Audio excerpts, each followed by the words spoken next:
저는 61세의 회원입니다. 지난밤 제 친아들인 지훈이 소금 간을 깜빡한 채소 수프 한 그릇 때문에 저를 피가 날 때까지 때렸습니다. 제가 부엌 바닥에 엎드려 낡은 걸레로 제 피를 닦아내고 있는 동안 지훈은 아무 일도 없었다는 듯 침실로 들어가 문을 닫고 잠이 들었습니다. 마치 친어머니를 때리는 것이 세상에서 가장 평범한 일인 것처럼 말입니다. 오늘 아침 저는 온몸이 쑤시고 팔에는 멍이, 말을 할 때마다 아려오는 입술에는 상처가 난 채 잠에서 깼습니다. 하지만 가장 아픈 것은 육체적 고통이 아니었습니다. 바로 수치심이었습니다. 제가 온 사랑을 쏟아 키운 아들이, 제가 모든 것을 바친 아들이 저를 개인 가정부처럼 여긴다는 사실을 깨달은 것입니다. 이 세상에서 저의 유일한 목적은 지훈을 섬기고 침묵하는 것뿐이라는 사실을 알게 된 것입니다. 저는 여느 날처럼 새벽 5시에 일어났습니다.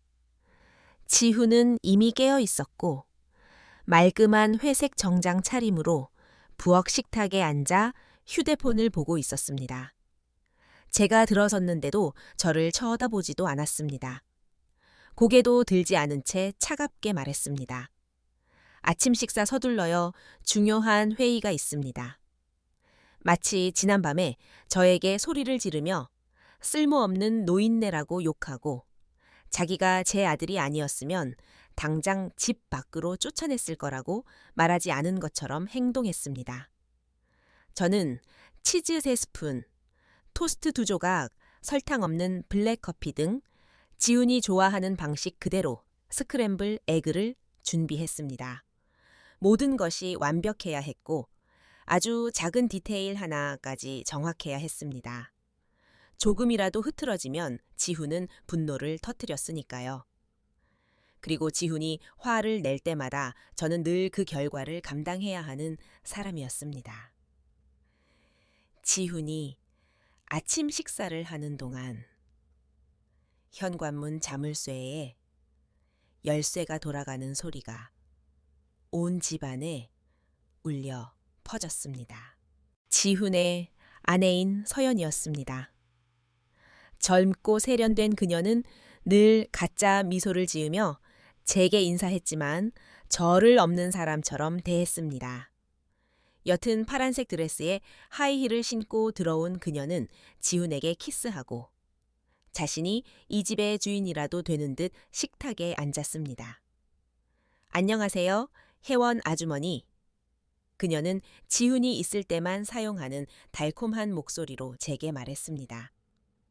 오늘 아침 기분은 어떠세요? 저는 그녀에게 당신 남편이 저에게 이런 멍을 들게 했다고, 제 등에는 상처 투성이라고, 더 이상 견딜 수 없다고 말하고 싶었습니다. 하지만 대신 저는 미소를 지으며 대답했습니다. 괜찮습니다. 고맙습니다. 제가 서연 씨도 아침 식사 하시겠어요? 라고 묻자 지훈은 저에게 경고의 눈빛을 보냈습니다. 그 눈빛은 분명히 말하고 있었습니다. 말 한마디라도 잘못하면 오늘 밤은 더 끔찍할 것이다. 그리고 지훈은 다른 사람이 있을 때만 짓는 가짜 미소를 지으며 덧붙였습니다. 보세요. 엄마, 어제 저녁에 넘어지면서 생긴 작은 상처들을 가릴 수 있도록 새 화장품을 사드렸습니다. 완벽할 겁니다. 네, 작은 상처들이랍니다. 지훈이 제게 한 행동을 그렇게 불렀습니다. 마치 사고였던 것처럼, 마치 제가 제 발로 그의 주먹에 넘어진 것처럼 말입니다. 저는 아무 말 없이 화장품 상자를 받았습니다. $50가 넘는 비싼 파운데이션이었습니다. 아마도 제 연금으로 샀을 것입니다. 지훈은 제 모든 은행 계좌를 관리하고 있으니까요. 그는 나이 든 저를 위해서 이 나이에는 제가 스스로 돈을 관리할 수 없기 때문에 그러는 것이라고 말했습니다. 하지만 사실은 저는 2년 동안 제 연금에서 단 한 푼도 보지 못했습니다. 서연은 감탄하는 눈빛으로 지훈을 쳐다봤습니다. 여보, 정말 자상하시네요. 항상 어머니를 챙기시고요. 그녀가 진실을 알았으면 좋겠습니다. 그녀의 완벽한 남편, 북성 경영그룹에서 수백만 달러 규모의 계정을 다루는 성공한 이사가 매일 밤 집에 와서 모든 불만을 제 머리 위에 쏟아붓는다는 사실을 말입니다. 아침 식사 후 지훈은 빨간 넥타이를 메고 서류 가방을 들었습니다. 서연이 화장을 고치는 동안 지훈은 제 귀에 속삭였습니다. 어젯밤에 우리가 무슨 이야기를 했는지 기억하세요. 만약 엄마가 입을 열면, 만약 여기서 무슨 일이 일어나고 있는지 누구에게라도 말하면 후회하게 될 겁니다. 아무도 엄마 말을 믿지 않을 거예요. 엄마는 아들의 자비로 사는 어리석은 노인일 뿐입니다. 그의 말은 제 뼛속까지 차가웠습니다. 그들은 손을 잡고 완벽한 부부 행세를 하며 떠났습니다. 저는 창문 너머로 그들이 지훈의 새까만 세단에 올라타는 것을 보았습니다. 40만 달러가 넘는 차였습니다. 제 돈, 전부 제 돈으로 산 차였습니다. 집안이 침묵에 잠기자 저는 부엌에 앉아 울기 시작했습니다. 슬픔의 눈물이 아니라 분노와 무력감의 눈물이었습니다. 저는 뭔가를 해야 한다는 것을 알았지만 무엇을 해야 할지 몰랐습니다. 더 이상 이렇게 살 수는 없다는 것을 알았지만 이 악몽에서 어떻게 벗어나야 할지도 몰랐습니다. 저는 그 조용한 부엌에 몇 시간 동안 앉아 햇빛이 천천히 바닥 타일을 기어가는 것을 지켜봤습니다. 이 집은 한때 저의 안식처였습니다. 저는 30년 전에 태산 법률 회사에서 비서로 일하며 모은 돈으로 이 집을 샀습니다. 40년의 세월을 그 일에 바쳤습니다. 새벽 5시에 일어나 항상 제 시간에 다른 사람들의 삶을 정리하며 살았습니다. 저는 제 집에서 죄수처럼 인생을 마칠 것이라고는 상상도 못했습니다. 모든 것은 3년 전 지훈이 첫 아내와 이혼했을 때 시작되었습니다. 어느 날 밤 그는 여행 가방을 들고 길 잃은 아이의 눈빛으로 제 문 앞에 나타났고 그 눈빛은 항상 제 마음을 녹였습니다. 엄마, 잠시 여기 머물러야겠어요.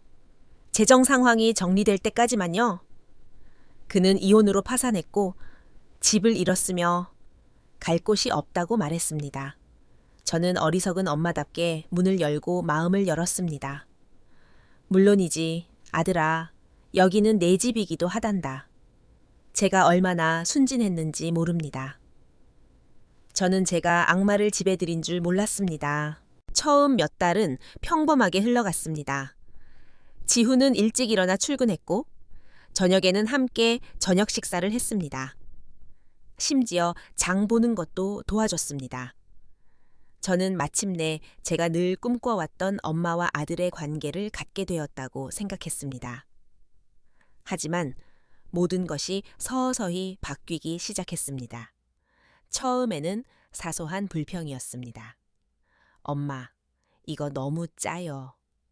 엄마, 왜 욕실을 더 깨끗하게 안 닦아요? 엄마, 옷이 너무 구겨졌잖아요. 창피해요. 말들이 상처를 주었지만 저는 그가 이혼 때문에 스트레스를 받고 있다고 합리화했습니다. 그러다가 그는 제 재정에 간섭하기 시작했습니다.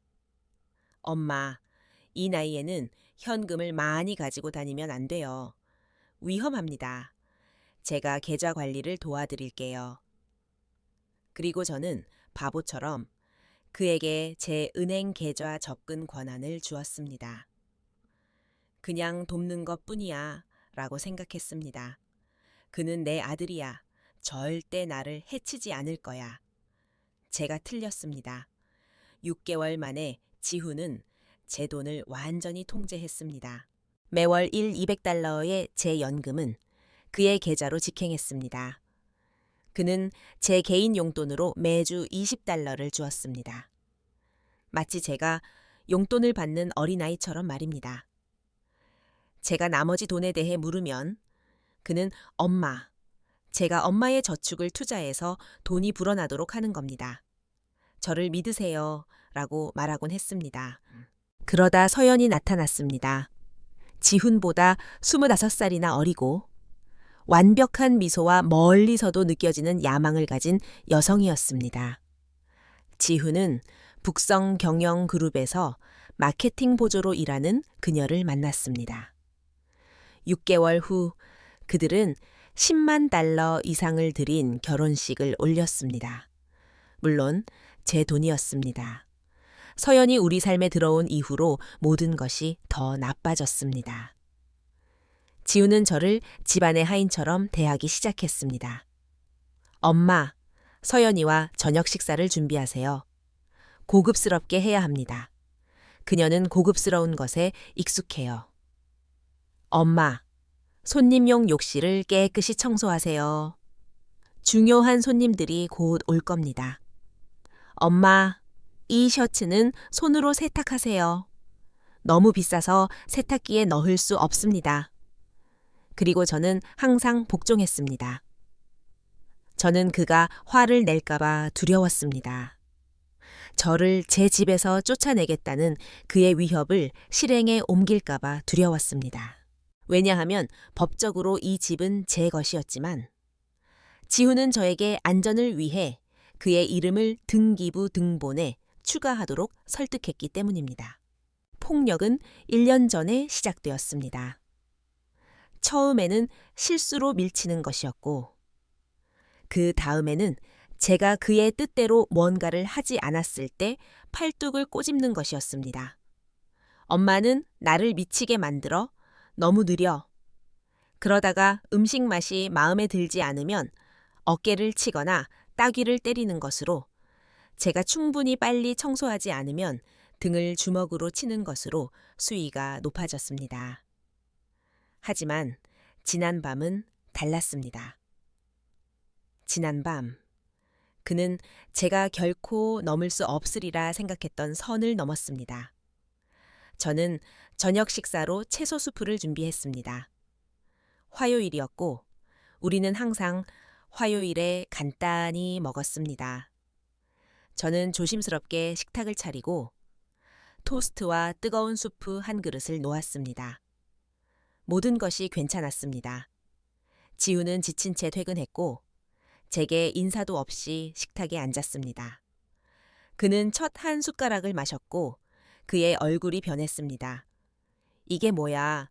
그는 소리치며 수프를 다시 그릇에 뱉어냈습니다. 소금 간이 하나도 안 됐잖아. 맹물 같아. 저는 즉시 사과했습니다. 아들아, 미안하구나. 소금 넣는 걸 깜빡했어. 내가 조금 넣어줄게. 하지만 너무 늦었습니다.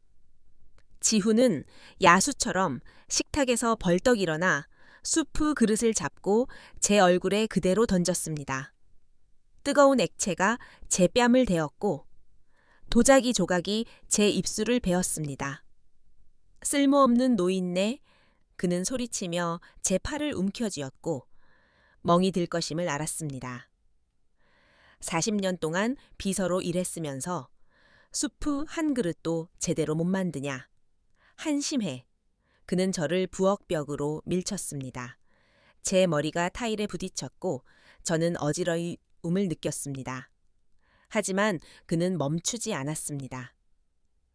그는 제 귀가 멍해질 정도로 강하게 저를 때렸습니다. 그리고 또 한 번, 그리고 또 한 번. 내일 서연이가 친구들을 점심 식사에 초대했어. 제가 두 손으로 얼굴을 가리고 있는 동안 그가 말했습니다. 특별한 것을 준비해야 하고 완벽해야 해. 만약 엄마가 나를 창피하게 만들면, 만약 엄마의 그 한심한 모습이 조금이라도 드러나면 맹세컨대 이 집에서 엄마를 쫓아낼 거야. 그러고 나서 그는 저를 때린 후 늘 그랬듯이 평온해졌습니다. 그는 몸을 굽혀 저를 일으켜 세우고 냅킨으로 제 입술의 피를 닦아냈습니다. 엄마, 미안해요.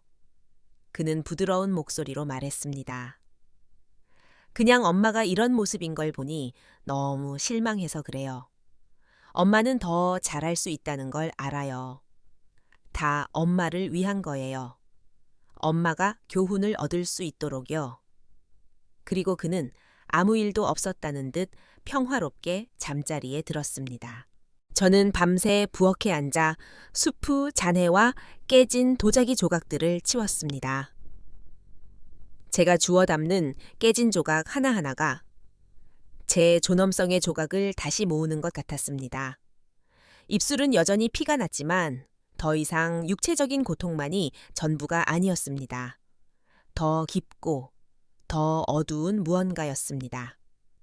제 친아들, 제가 세상에서 가장 사랑하는 사람이 저의 고문자가 되었다는 깨달음이었습니다. 청소를 하던 중 저는 일어난 일들을 되돌아보기 시작했습니다. 지우는 항상 이런 식은 아니었습니다.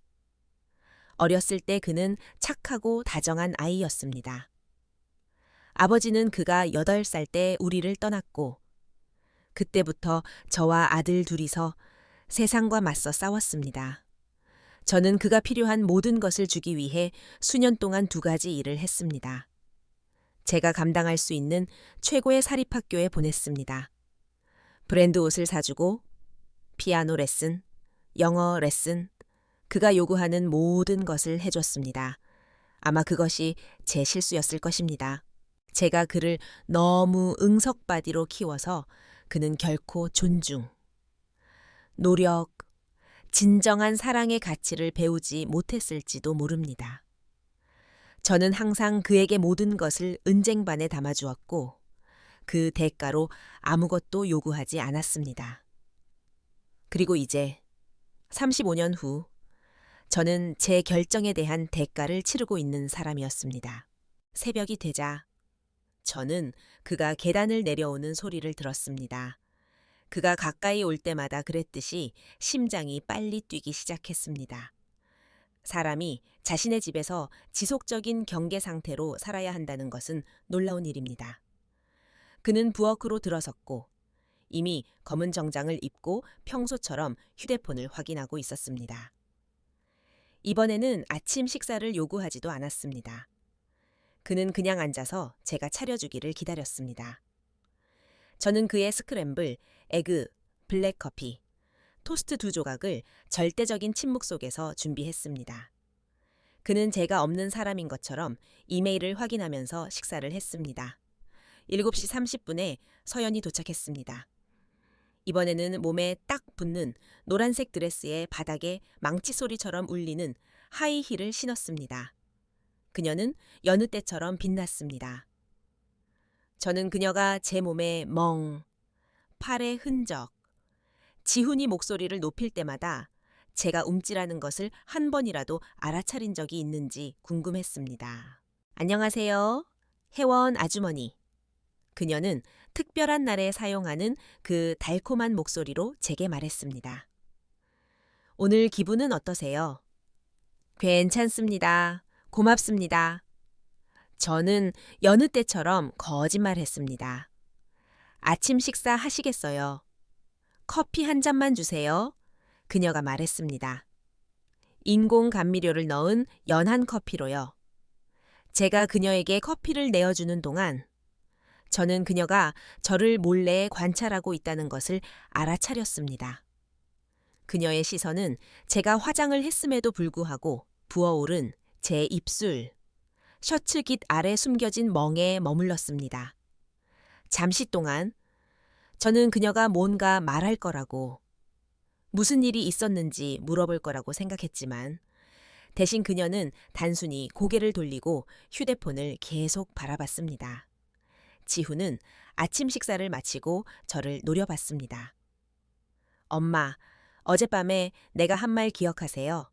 서연이가 친구 3명을 점심 식사에 초대했습니다. 특별한 것을 준비해야 합니다. 해산물, 파스타, 시저 샐러드, 디저트, 그리고 화이트 와인 1병을 사세요. 엄마가 평소에 사는 싸구려 말고 좋은 걸로요. 그는 엄청난 관대함인 양 20달러짜리 3장을 제게 내밀었습니다. 그 돈은 그가 셔츠 한 장에 쓰는 돈과 맞먹는데 5사람의 점심 식사를 준비하기 위한 60달러였습니다. 그리고 한 가지 더, 서연이 주의를 기울이지 않는 동안 그는 몸을 숙여 제 귀에 속삭였습니다. 화장을 하세요. 그 상처들을 잘 가리세요. 그녀의 친구들 중 누구라도 이상한 것을 묻거나 엄마의 외모에 대해 언급하면 후회하게 될 겁니다. 알겠어요. 저는 고개를 끄덕였고 손이 약간 떨리는 것을 느꼈습니다. 그는 완벽한 아들 행세를 하며 제 이마에 키스했고 그들은 함께 떠났습니다.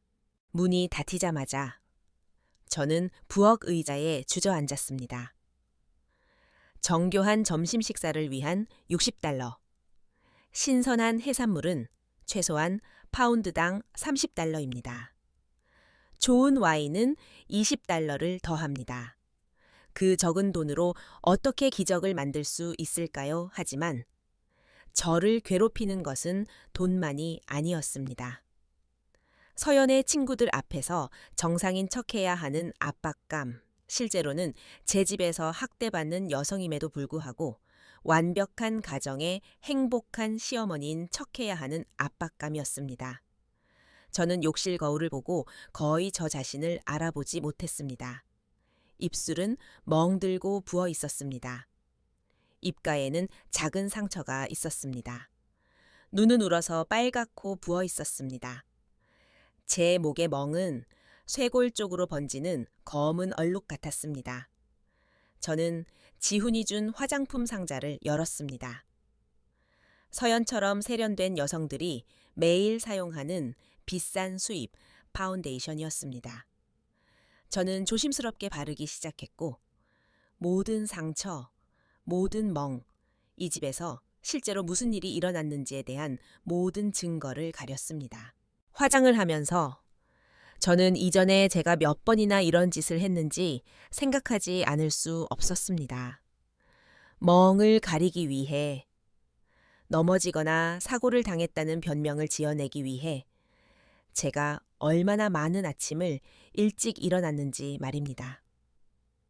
식탁에 부딪혔다. 찬장 문이 미끄러졌다. 계단에서 굴렀다.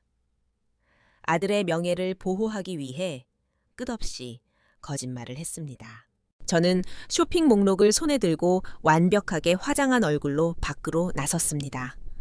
슈퍼마켓에서 저는 60달러를 최대한 아끼려고 노력했습니다. 저는 신선한 새우 대신 냉동새우를 샀습니다.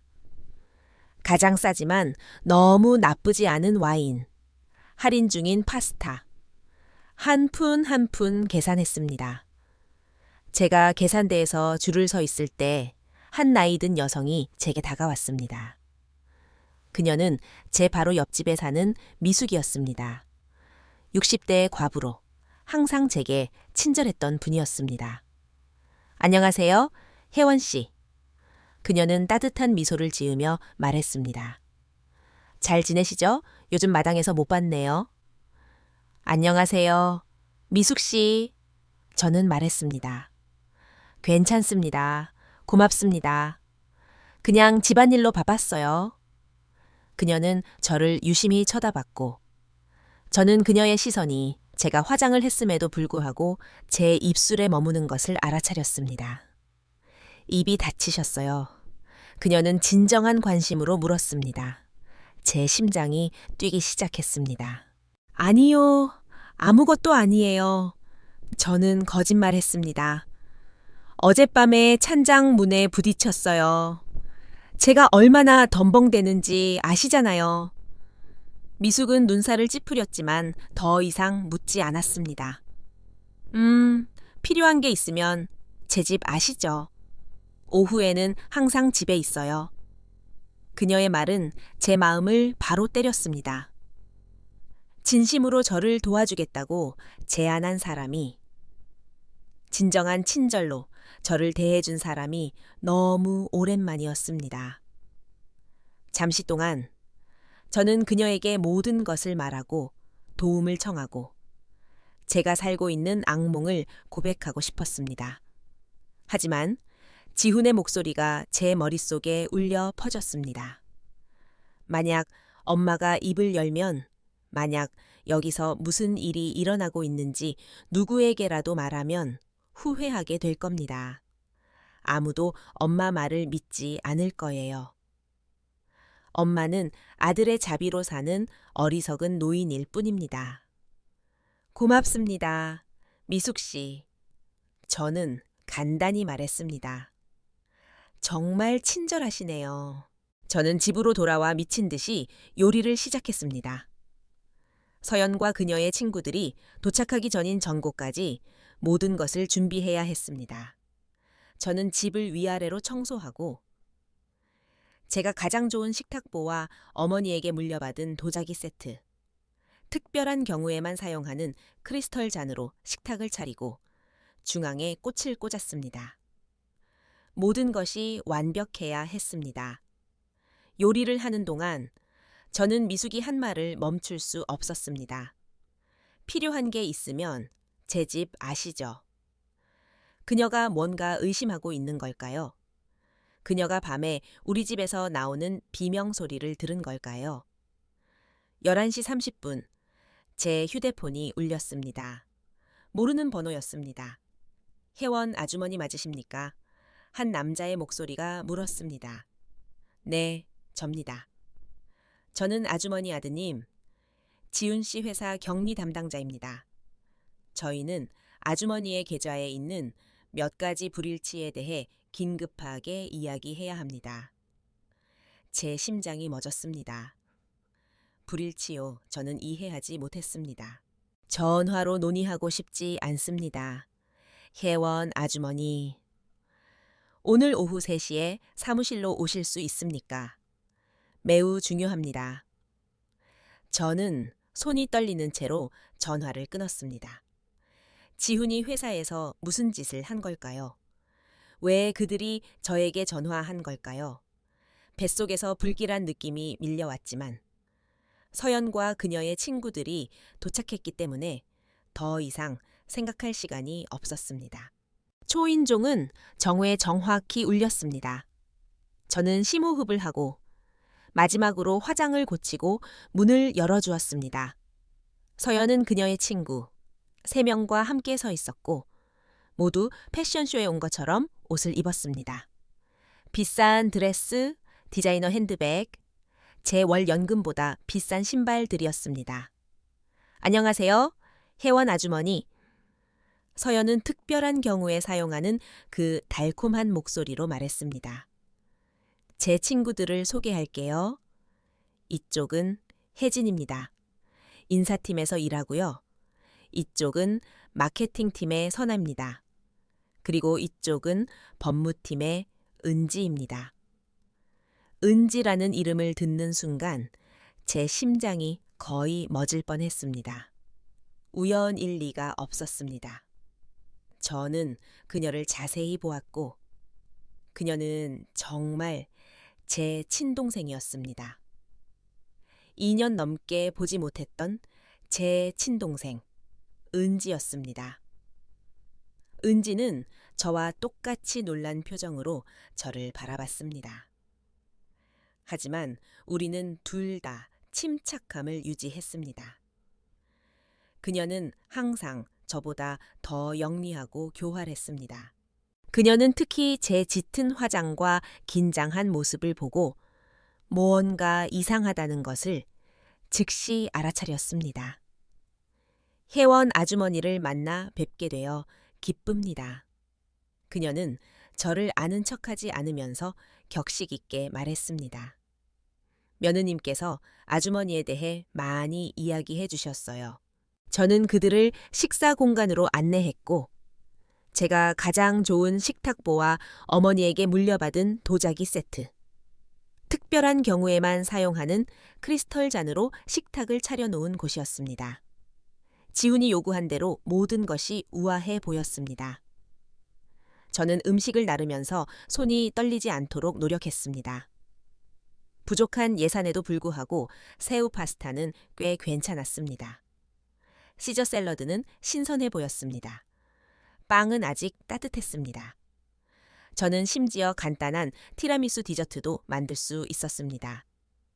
여성들은 자신들의 직장, 삶, 주말 계획에 대해 먹고 이야기했습니다. 저는 부엌을 오가며 와인을 더 따르고 접시를 치우면서 제가 되어야 했던 완벽한 안주인 역할을 했습니다. 하지만 은지의 눈은 저에게서 한 번도 떨어지지 않았습니다. 저는 그 눈빛을 알았습니다. 그것은 우리가 어렸을 때, 그녀가 제가 무언가를 숨기고 있다는 것을 알았을 때 그녀가 사용했던 눈빛이었습니다. 식사 내내 그녀는 조심스럽게 저를 관찰하며 제 모든 움직임을 살폈습니다. 음식이 정말 맛있네요. 혜진이 말했습니다. 이 모든 것을 직접 만드셨어요. 혜원 아주머니. 네, 요리하는 것을 좋아합니다. 저는 억지로 미소를 지으며 대답했습니다. 여러분처럼 좋은 분들을 위해 요리하는 것은 기쁨입니다. 지훈 씨는 이렇게 헌신적인 어머니가 있어서 정말 행운이네요. 서나가 덧붙였습니다. 요즘에는 이렇게 가정에 헌신하는 여성을 찾기 어렵죠. 서연은 자랑스럽게 미소를 지었습니다. 맞아요. 혜원 아주머니는 항상 모든 것을 챙기세요.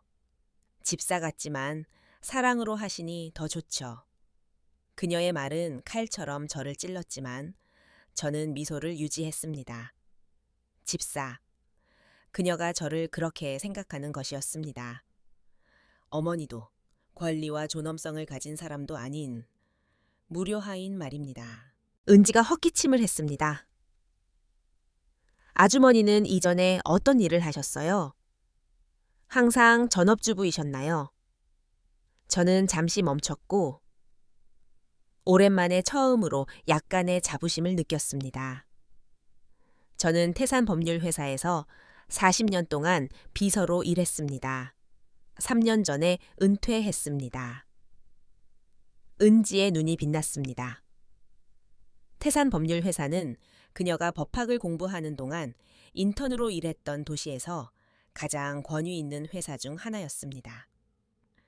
정말 흥미롭네요. 그녀가 감탄했습니다. 제가 그 회사를 알아요. 평판이 아주 좋죠. 그 세월 동안 많은 중요한 사람들을 만나셨겠네요. 그렇습니다. 저는 더 진실된 미소를 지으며 말했습니다. 저는 중요한 판사, 검사, 변호사들을 만났습니다. 저는 심지어 몇 가지 주요 사건을 돕기도 했습니다. 태산법률회사 대표님은 항상 제가 없어서는 안 될 존재라고 말씀하셨죠. 서연은 이 대화의 방향이 불편해 보였습니다. 그녀는 제가 관심의 중심이 되거나 제 직업적 성취가 언급되는 것을 좋아하지 않았습니다. 그녀는 빠르게 주제를 바꿨습니다. 아, 하지만 이제 혜원 아주머니는 은퇴하셨고 마땅히 누려야 할 휴식을 즐기고 계시죠. 그녀는 그 가짜 미소로 말했습니다. 지훈이 아주머니의 모든 것, 재정, 필요를 돌봅니다. 그는 정말 책임감 있는 아들이에요. 서연이 그 말을 할 때 은지는 저를 유심히 쳐다봤습니다. 저는 제 동생을 알고 그녀에게 그 말이 이상하게 들렸을 것임을 알았습니다. 중요한 법률 회사에서 40년 동안 일한 여성이 아들에게 재정 관리를 맡길 필요는 없으니까요. 점심 식사는 가벼운 대화로 계속되었지만 저는 긴장감이 고조되는 것을 느낄 수 있었습니다. 은지는 계속 저를 관찰했고 저는 그녀가 무언가 잘못되었다는 것을 알아차렸다는 것을 알았습니다. 제가 디저트를 가지러 부엌에 들어갔을 때 그녀가 저를 따라왔습니다. 도움이 필요하신가요? 그녀는 물었지만 실제로는 저와 단둘이 이야기할 기회를 찾고 있었습니다. 아니요, 고맙습니다. 다 괜찮습니다. 저는 그녀의 눈을 피하며 대답했습니다. 혜원. 그녀는 그날 오후 처음으로 제 본명을 낮은 목소리로 말했습니다. 괜찮아요. 모습이 많이 달라졌어요. 잠시 동안 제 모든 방어막이 무너졌습니다. 저는 그녀를 안고 모든 것을 말하고 저를 도와달라고 간청하고 싶었습니다. 하지만 바로 그때 현관문에서 지훈의 열쇠 소리가 들렸습니다. 그가 평소보다 일찍 집에 온 것입니다. 다 괜찮아, 은지. 저는 재빨리 말했습니다. 그냥 좀 피곤해. 이 지훈은 손님이 있을 때 사용하는 완벽한 미소를 지으며 식당으로 들어섰습니다. 그는 여성들에게 정중하게 인사하고 서연에게 키스한 다음 만족스러운 표정으로 저를 바라봤습니다. 점심 식사는 그가 명령한 대로 잘 진행된 것입니다. 가장 예쁜 회사 숙녀분들은 어떠셨나요? 그는 공공장소에서 사용하는 가짜 매력으로 말했습니다. 우리 엄마가 잘 챙겨드렸기를 바랍니다. 훌륭했어요. 혜진이 대답했습니다. 어머니께서 정말 매력적이세요. 지훈은 제 어깨에 손을 올렸고 저는 자동으로 긴장했습니다. 그는 제 반응을 느꼈고 조용하지만 경고하는 듯이 조금 더 세게 쥐었습니다. 세상에서 가장 좋은 엄마예요. 그는 말했지만 그의 손가락은 제 옷을 통해 제 어깨를 깊숙이 누르고 있었습니다. 항상 모두를 챙기고 가족을 위해 희생하는 분이죠. 여성들은 디저트 후 작별 인사를 하기 시작했습니다.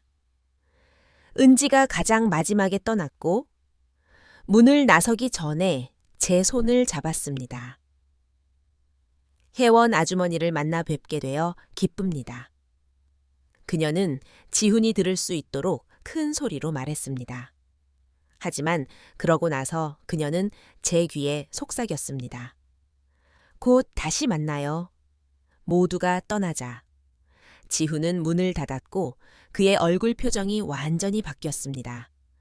완벽한 아들의 가면이 사라지고 그는 여느 때의 괴물이 되었습니다. 잘했어요. 엄마. 그는 차갑게 말했습니다. 이번에는 나를 창피하게 만들지 않았군요. 그것은 칭찬이 아니었습니다. 그것은 제가 하인으로서의 임무를 완수했다는 확인이었습니다. 제가 접시를 치우고 식당을 닦는 동안 그는 옷을 갈아입으러 방으로 들어갔습니다. 하지만 가기 전에 그는 제게 상기시켰습니다. 그리고 내일 기술자가 엄마 컴퓨터를 점검하러 올 거예요. 그는 말했습니다. 엄마가 좀 이상한 웹사이트들을 검색했더군요. 제 피가 얼어붙었습니다. 저는 제 개인 컴퓨터가 없었습니다. 필요할 때만 그의 컴퓨터를 사용했습니다. 그리고 제가 최근에 검색한 유일한 이상한 것들은 가정폭력 웹사이트, 학대받는 여성들을 위한 쉼터, 그리고 도움 전화번호였습니다. 그는 제가 도움을 찾고 있다는 것을 알았습니다. 그는 제가 도움을 요청하는 것을 고려하고 있다는 것을 알았습니다. 바로 그때 제 휴대폰이 울렸습니다. 다시 지훈의 회사 격리 담당자였습니다. 혜원 아주머니, 오늘 오후 3시에 오실 수 있습니까? 매우 긴급합니다. 저는 시계를 봤습니다. 2시 15분이었습니다. 지훈은 방에 있었고 아마 낮잠을 자고 있을 것입니다. 이것이 제 기회였습니다. 네, 저는 작은 목소리로 말했습니다. 갈게요. 저는 열쇠, 지갑을 챙기고 조용히 집을 나섰습니다. 그 사무실에서 저를 무엇이 기다리고 있을지 몰랐지만 제 삶이 영원히 바뀌려 한다는 느낌이 들었습니다. 버스 정류장으로 걸어가는 동안 저는 은지의 말이 생각났습니다. 곧 다시 만나요. 제 동생은 무언가를 알아차린 것이었고 오랜만에 처음으로 저는 작은 희망의 불빛을 느꼈습니다. 지훈이 일하는 사무실 건물은 중앙지역의 전형적인 고층 빌딩 중 하나로 유리와 철강으로 만들어져 위험을 풍겼습니다. 저는 이전에 이곳에 와본 적이 없었습니다. 수년 동안 제 아들은 그의 직장 생활을 저와 완전히 분리했습니다. 마치 제가 알아서는 안 될 비밀인 것처럼 말입니다. 저는 북성 경영 그룹 사무실이 있는 18층으로 올라갔습니다. 전문적인 미소를 짓는 젊은 접수원은 저를 수석 회계 담당자의 사무실로 안내했습니다. 제 심장이 너무 빨리 뛰어서 다른 사람들이 들을 수 있을 거라고 생각했습니다. 회원 아주머니, 안경을 쓰고 정장 차림의 50대 남자가 저를 맞이했습니다. 저는 회사 수석 회계 담당자인 김민준입니다. 이렇게 빨리 와주셔서 감사합니다. 저는 그의 책상 앞에 앉았고 속으로는 떨고 있었지만 침착하려고 노력했습니다. 그의 눈빛에는 제가 더 불안하게 만드는 심각함이 있었습니다. 아주머니, 저는 아주머니의 은행 계좌에 대해 몇 가지 질문을 드려야 합니다. 그는 서류로 가득 찬 파일을 열며 시작했습니다. 특히 지난 몇 달 동안 저희가 발견한 몇 가지 거래에 대해서 말입니다. 저는 이해하지 못했습니다. 저는 떨리는 목소리로 말했습니다. 제 계좌가 회사와 무슨 관련이 있나요? 김민주는 연민과 걱정이 뒤섞인 표정으로 저를 바라봤습니다. 혜원 아주머니, 저희는 아주머니의 아드님인 지훈 씨가 회사 자금을 사용하여 아주머니의 개인 은행 계좌로 송금한 사실을 발견했습니다. 그 송금된 금액은 그 후 아주머니의 계좌에서 인출되었습니다. 저는 배를 맞은 듯한 기분이었습니다. 그럴 리가 없습니다. 지훈은 모범적인 직원입니다. 그는 절대 그런 짓을 하지 않을 겁니다. 유감스럽지만 사실입니다. 아주머니. 김민주는 일련의 문서를 보여주며 말했습니다. 지난 6개월 동안 그는 5만 달러 이상의 회사 자금을 횡령했습니다. 이 돈은 처음에는 그의 개인 계좌에 나타났다가 바로 그 다음 아주머니와의 공동 계좌로 이체되었습니다. 제 세상이 무너졌습니다. 5만 달러. 제 아들은 저를 신체적으로 학대했을 뿐만 아니라 그의 도둑질에 저를 부지불식간의 공범으로 이용하고 있었습니다. 하지만 저는 아무것도 몰랐습니다. 저는 절망적으로 말했습니다. 그가 제 모든 은행 계좌를 관리했습니다. 저는 어떤 이체도 승인하지 않았습니다. 저희도 알고 있습니다. 아주머니. 김민주는 부드럽게 말했습니다. 그래서 저희가 법적 절차를 밟기 전에 아주머니께 먼저 연락드린 것입니다. 저희는 아주머니가 아주머니의 은행 계좌 남용에 대해 공식적인 고소장을 제출해 주시기를 바랍니다. 이것이 아주머니의 이름을 이 문제에서 지울 수 있는 유일한 방법입니다. 저는 메스꺼움을 느꼈습니다. 저는 가정폭력의 피해자일 뿐만 아니라 이제 금융사기의 피해자이기도 했습니다. 그리고 최악은 제 아들이 저도 모르는 사이에 저를 공범으로 만들었다는 것입니다. 지훈에게 무슨 일이 일어날까요? 저는 이미 답을 알고 있었지만 물었습니다. 아주머니가 고소장을 제출하시면 그는 회사 자금 횡령과 은행 계좌를 이용한 사기 혐의로 체포될 것입니다. 이는 5년에서 10년의 징역형을 받을 수 있는 심각한 범죄입니다. 저는 완전히 충격에 빠진 채 그 사무실을 떠났습니다. 저는 몇 시간 동안 도시 거리를 정처 없이 헤매며 모든 정보를 처리하려고 노력했습니다. 제 아들은 도둑이고 범죄자이며 저는 제가 모르는 사이에 그의 도구였습니다. 제가 마침내 집에 도착했을 때는 이미 저녁 6시였습니다. 지훈은 평범한 날인 것처럼 거실에서 TV를 보고 있었습니다. 제가 들어오는 것을 보고 그는 늘 저에게 했던 그 거만한 표정으로 저를 쳐다봤습니다. 어디 갔었어요? 그는 비난조로 물었습니다. 저는 퇴근하고 집에 왔는데 엄마가 없더군요.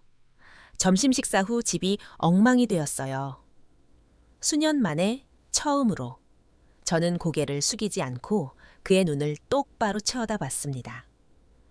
당신 사무실에 갔었어요. 그의 얼굴 표정이 즉시 변했습니다. 통제의 가면이 일순간 깨졌고 저는 그의 눈에서 공포를 볼 수 있었습니다. 무슨 말씀이세요? 저는 당신 사무실에 갔었어요. 지훈, 회계 담당자와 이야기했어요. 당신이 무슨 짓을 했는지 알아요. 그는 공격을 준비하는 포식자처럼 소파에서 천천히 일어섰습니다. 이봐요. 어리석은 노인네. 그는 낮고 위협적인 목소리로 말했습니다. 엄마는 무슨 말을 하는지 모르시는군요. 저를 놓아주세요. 저는 제가 가진 모든 힘으로 소리쳤습니다. 그는 제 반응에 너무 놀라서 실제로 손을 놓았습니다. 3년 동안 저는 그의 침묵하는 피해자였습니다. 그리고 이제 처음으로 저는 그에게 소리쳤습니다. 엄마는 미쳤어요. 그가 말했습니다. 하지만 그의 목소리는 더 이상 자신감이 없었습니다. 아무도 엄마 말을 믿지 않을 거예요. 엄마는 자기가 무슨 말을 하는지도 모르는 정신 나간 노인일 뿐이에요. 회계 담당자는 제 말을 믿었어요. 저는 그에게 말했습니다. 문서가 모든 것을 말해주고 있어요. 송금 내역이 기록되어 있어요. 모든 것이 증거로 남아 있어요. 지훈은 정보를 처리하며 몇 초 동안 침묵했습니다. 그러더니 그의 얼굴 표정은 더욱 굳어졌습니다. 엄마가 입을 열면, 고소장을 제출하면 맹세컨대 엄마를 파멸시킬 겁니다. 그는 위협했습니다. 이 집은 제 이름으로도 되어 있어요. 저는 당장 내일 엄마를 길거리로 쫓아낼 수 있고 제 돈 없이는 엄마는 길 잃은 개처럼 혼자 죽을 겁니다. 하지만 처음으로 그의 위협은 저를 겁먹게 하지 않았습니다. 제 안에는 뭔가 다른 것이 있었습니다. 제가 알지 못했던 힘이었습니다. 저는 더 이상 당신이 두렵지 않아요. 지훈, 저는 그에게 말했습니다. 그리고 그 말을 하면서 저는 그것이 사실이라는 것을 깨달았습니다. 3년 만에 처음으로 저는 그를 두려워하지 않았습니다. 그날 밤 저는 집으로 돌아갔습니다. 제가 부엌에 있을 때 뒷문에서 가볍게 노크하는 소리가 들렸습니다. 긴급한 표정을 한 제 이웃 미숙이었습니다. 혜원 씨, 빨리 문 열어요. 그녀는 유리창 너머로 속삭였습니다. 중요한 일이에요. 저는 문을 열었고 그녀는 우리가 단둘이 있는지 확인하며 재빨리 들어왔습니다. 제가 모든 것을 들었어요. 그녀는 돌려서 말하지 않고 말했습니다. 제가 부엌 창문 쪽을 향하도록 식물 안에 작은 보안 카메라를 숨겨뒀어요. 아주머니가 아드님과 나눈 대화를 전부 녹화했어요. 제 심장이 더 빨리 뛰기 시작했습니다. 모든 것을 녹화했다고요. 그의 위협, 협박, 그가 저에게 말하는 방식까지 말입니다. 그가 아주머니에게 훔친 돈에 대해 거짓말하도록 강요하고 있다는 증거가 있어요. 오랜만에 처음으로 저는 희망의 불빛을 느꼈습니다. 이걸로 뭘 할 수 있을까요? 미숙은 미소를 지었습니다. 지금 당장 아주머니 여동생 은지 씨에게 갑시다. 그녀는 법무팀에서 일하니 법을 알 겁니다. 저는 시계를 봤습니다. 이미 다음 날 아침 8시 30분이었습니다. 지훈은 1시간 후에 돌아와 계획대로 저를 은행으로 데려갈 것입니다. 지금 당장 가야 해요. 혜원 씨, 이것이 아주머니의 유일한 기회예요. 저는 제 삶을 영원히 바꿀 결정을 내렸습니다. 저는 방으로 들어가 가장 중요한 서류와 지갑을 챙기고 미숙과 함께 그 집을 나섰습니다. 그녀의 차로 걸어가는 동안 저는 3년 동안 느끼지 못했던 것을 느꼈습니다. 용기였습니다. 처음으로 저는 제 삶을 통제하고 있었습니다. 검찰청은 긴 복도와 작은 사무실들로 이루어진 전형적인 정부 건물이었습니다. 은지는 긴급 회의를 주선했습니다. 그녀는 40대 후반의 여성으로 똑똑한 눈빛과 자신감 있는 말투를 가지고 있었습니다. 혜원 아주머니. 그녀는 미숙이 가져온 녹화 영상을 검토한 후 말했습니다. 아드님이 하는 일은 여러 가지 범죄를 구성합니다. 가정폭력, 금융사기, 그리고 증인 협박입니다. 저희가 가진 증거로 경찰은 당장 그를 체포할 수 있습니다. 제가 고소장을 작성하는 동안 미숙은 내내 제 옆에 앉아 제 손을 잡고 힘을 주었습니다. 확실한가요? 혜원 씨, 그녀가 저에게 물었습니다. 일단 이 서류에 서명하면 되돌릴 수 없어요. 제 평생 이보다 더 확신한 적은 없습니다. 저는 대답했습니다. 오전 10시 30분, 은지의 휴대폰이 울렸습니다. 경찰이 저희 집에서 지훈을 체포했다는 확인 전화였습니다. 경찰은 그가 미친 듯이 소리를 지르며 물건을 부수고 온 집안에서 저를 찾고 있는 것을 발견했습니다. 그는 구금되었습니다.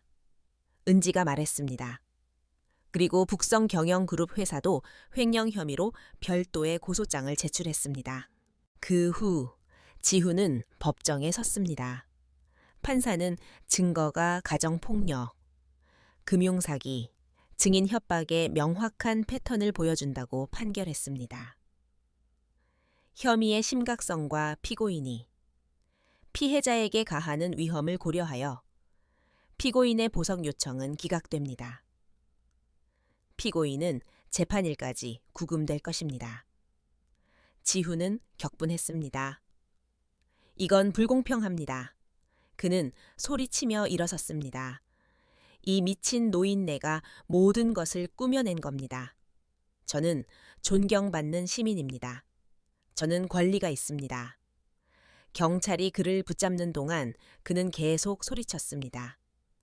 엄마는 이 일에 대해 후회할 거예요. 엄마.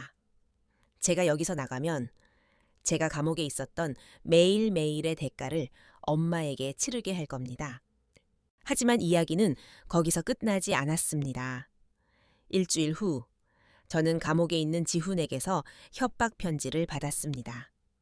엄마가 나에게 도전할 수 있다고 생각했어요. 좋아요. 이제 모두가 엄마가 정말 어떤 사람인지 알게 될 겁니다. 편지에는 문서 사진이 첨부되어 있었습니다. 제가 태산 법률 회사에서 받은 내부 메모로 제가 여백에 쓴 필체, 변경된 날짜, 원본 파일에서 누락된 페이지들이 있었습니다. 그는 또한 녹음 파일을 공개하겠다고 위협했습니다. 엄마가 회사 고객들에게서 현금을 받는 녹음 파일이요. 엄마가 수입으로 신고하지 않은 돈 말이에요. 탈세죠. 그는 제가 감옥으로 와서 엄마의 정신쇠약으로 인한 오해라는 이유로 모든 혐의를 취소해달라는 서명된 편지를 가져오지 않으면 모든 것을 공개할 것이라고 말했습니다. 저는 이 사진들을 은지에게 보여주면서 떨었습니다. 그녀는 재빨리 계산했습니다.